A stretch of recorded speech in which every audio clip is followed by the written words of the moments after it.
Right now at 6, a 50-acre fire in Hilliard is now 90% contained, according to the Florida Forest Service. Thank you for joining us tonight. I'm Crystal Moyer. That wildfire causing low visibility along US 1 in Nassau County this afternoon. Let's take a look at where this is going on. It's in the area of US 1 near Murray Road. You can see on your screen there a map.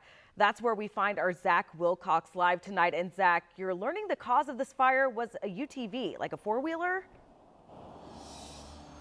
Yeah, a little bit bigger than a four-wheeler, kind of like a side-by-side where you can have multiple people on there. And the fire trucks that were out here, there were quite a few staged here when we first pulled up, but they just left here within the past few minutes. But before they left, the Forest Service gave us an update. They mentioned that side-by-side had been having some mechanical issues, and I guess that sparked the fire. And just with how dry we've been, it just kind of kept building and building from there until it hit the 50-acre mark that they were working on. You can still see some smoke coming up, even though that they've now contained most of this fire. And Nassau County Fire Rescue mentioned that it's going to continue to be a lot of smoke in the area, blocking visibility, especially as we move and get a little bit darker into the evening here. And they're continuing to try and build those lines, those fire lines, to try and contain this thing, try and get it all wrapped up as much as they can. They're going to be out here through the night trying to work on that, monitoring any possible flare-ups. And we have seen FHP, they put out some signs letting drivers know about the smoke that's in the area. There are a couple of businesses right here. We talked with an employee at one business who mentioned he's only been there 3 weeks, so this was quite the thing to have happen after he just started working there. A guy came in saying there was like a fire out back, but I thought that it was boxes that we had to burn, but we weren't gonna burn them because there's like the no burn thing going on because it's so dry. And then I went outside to look, and there was just a lot of smoke and everything. My mom's been like blowing my phone up, thinking I'm gonna die from a fire. It's crazy.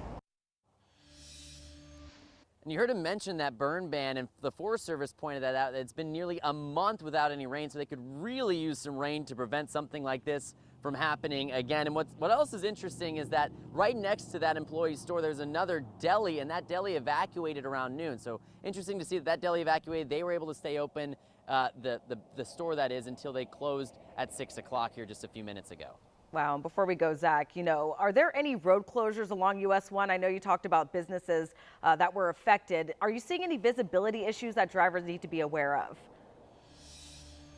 Yeah, absolutely. There are quite a few visibility issues. They do still have those signs out. They're going to leave those signs out through the night, according to FHP, and there's a lot of smoke. It's kind of come in waves covering 301, so drivers will need to be making sure that they're staying safe through that. We didn't notice any closures, though. There are a few dead-end roads right around here in this area, but most of it is rural, so not a lot of homes, and fortunately no injuries reported with this, so just trying to take care of this fire at this point. In Hilliard, Zach Wilcox, First Coast News, on your side.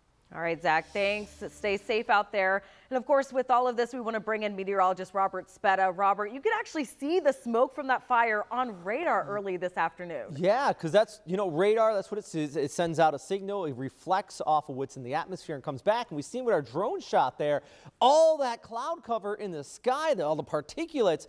And right here, it's the classic fire signature right there just north of Hilliard, US 1. Now, this was earlier in the day, mind you. This is back around 1, 2 o'clock when that fire was right around its peak. You see the origin there and the westerly wind carrying all that smoke off towards the east, even around Kingsland, all the way out towards I-95. And that just shows you just how large this fire was, the fact that it was able to be picked up there on radar. Now, as Zach mentioned there, it is dry. We have a serious rainfall deficit, not only for the Hilliard area there in Nassau County, but all across the First Coast. We have a small fraction of the amount of rain we typically get for this time of year. In fact, we've gone 26 straight days, all the way back to the 27th is the last time it's rained. It's been a bit. We are in a drought, especially for southeastern areas of Georgia there. We need the rain, and there's nothing in the near-term forecast that shows anything significant across our area. Now, as far as these temperatures are concerned, they're staying warm. I'll talk about how long that and the dry weather will last in just a few minutes.